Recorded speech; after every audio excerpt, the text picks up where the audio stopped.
Assalamualaikum warahmatullahi wabarakatuh. Saya Fatia Syahidah dari semester 3A. Di sini saya akan mereview kembali materi mata kuliah Hukum Pidana pada pertemuan kelima dan keenam yang disampaikan oleh Ibu Prof. Dr. Hajah Heni Nuraini SMH dan Bapak Dr. Muhammad Rendi Aridayandi SMH.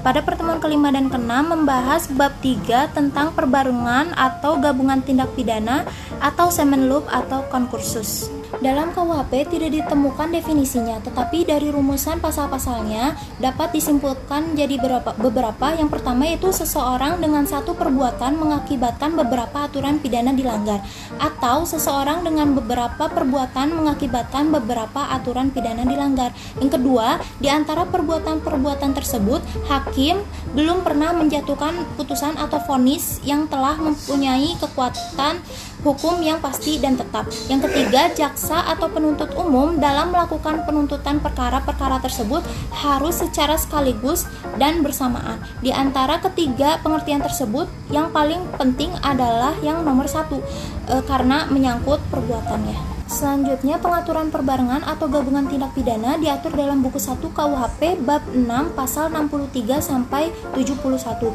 Perbarengan peraturan atau konkursus idealis diatur dalam pasal 63 KUHP. Sedangkan perbuatan berlanjut atau forgesetzte handling diatur dalam pasal 64 KUHP dan perbarengan perbuatan atau konkursus realis diatur dalam pasal 65 sampai 71 KUHP.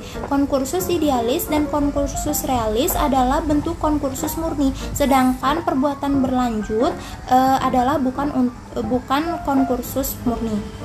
Sistem pemidanaan yang pertama ada perbarengan peraturan atau konkursus idealis pasal 63 KUHP. Menurut pasal 63 KUHP digunakan sistem absorpsi, yaitu hanya dikenakan atau dijatuhkan pidana pokok terberat. Sistem pemidanaan seperti ini dinamakan absorpsi murni atau hisapan murni, yaitu pidana yang terberat menghisap pidana yang ringan.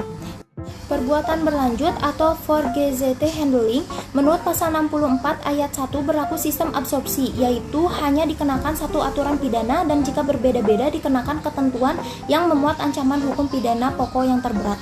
Pasal 64 ayat 2 merupakan aturan khusus dalam pemalsuan dan perusakan mata uang. Sedangkan pasal 64 ayat 3 merupakan ketentuan khusus dalam hal kejahatan-kejahatan ringan yang merupakan perbuatan berlanjut. Menurut MVT, syarat perbuatan berlanjut adalah yang pertama tentunya ada niat yang merupakan perbuatan yang terlarang. Yang kedua, di antara perbuatan-perbuatan tersebut dilakukan tidak terlalu lama, dan yang ketiga tindak pidana yang dilakukan harus sejenis. Selanjutnya ada perbarengan perbuatan atau konkursus realis pasal 65 sampai pasal 71 KUHP.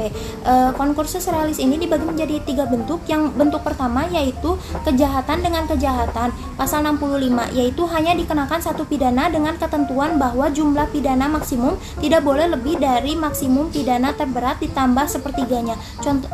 Disebut juga ini tuh absorpsi yang dipertajam atau diperberat.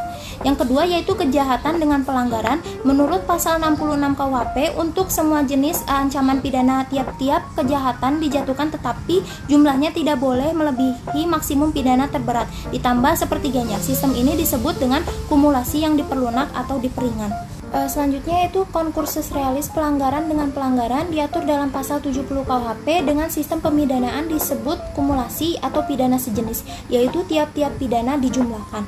Untuk konkursus realis baik yang berupa kejahatan ataupun pelanggaran yang diadili pada saat yang berlainan berlaku pasal 71 KUHP. Pasal 71 KUHP ini berhubungan dengan pengertian perbarengan, yaitu rumusan ketiga ya. Oleh karena itu, jaksa atau penuntut umum harus melakukan penuntutan secara bersamaan dan sekaligus. Tetapi dalam praktek jaksa tidak selalu mengajukan perkara secara sekaligus dikarenakan alat bukti yang kurang lengkap. Atas dasar itu, maka konkursus berbicara tentang yang pertama, pemidanaan dalam tindak pidana, dan yang kedua, sel-sel atau sistem pemidanaan yang meringankan. Namun, menurut sistematika KUHP tentunya memberatkan. Mungkin cukup sekian penjelasan bab 3 dari saya. Mohon maaf apabila masih banyak kesalahan, mohon dimaafkan. Wassalamualaikum warahmatullahi wabarakatuh.